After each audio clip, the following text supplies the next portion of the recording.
Let's start. Today we will learn about CSS selectors. A normal HTML page is just a plain black and white web page. To make the HTML more vibrant and colorful, we use CSS style sheets. Using CSS is basically doing a beautiful makeup of an HTML page. Before we move forward, let's configure the CSS language in Notepad++. Click the language option. Select the C option. And select CSS language. To apply CSS to an HTML page, the CSS needs to identify the specific HTML elements. This can be done using various selectors like ID selector, class selector, element selector, a combination of the class element selector, and a universal selector. Let's see them one by one.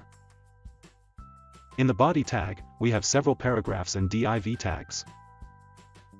This is a plain paragraph tag.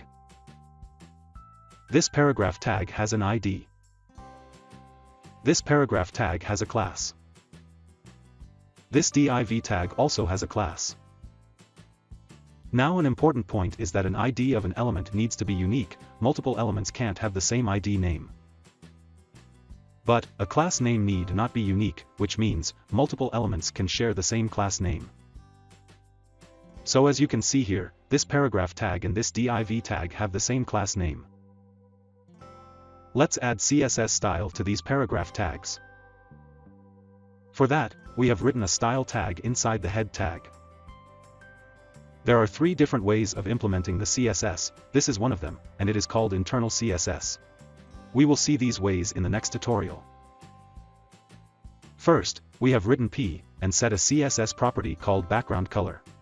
P stands for paragraph tag. So this CSS style will color all the paragraph elements with this red color. This is called an element selector because we have used the paragraph element to identify and color that element.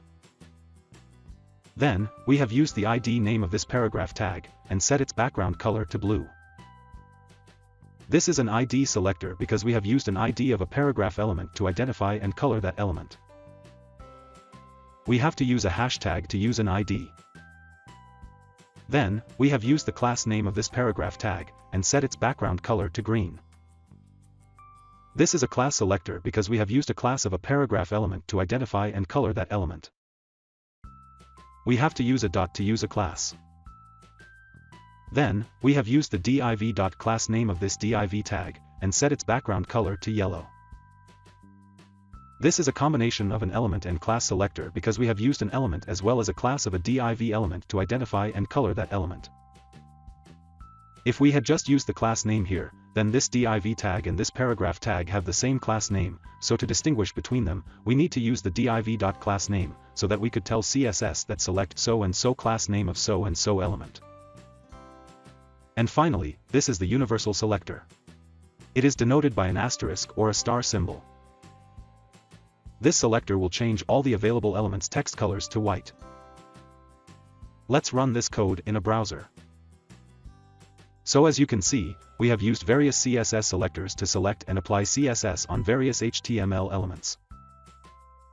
Thank you.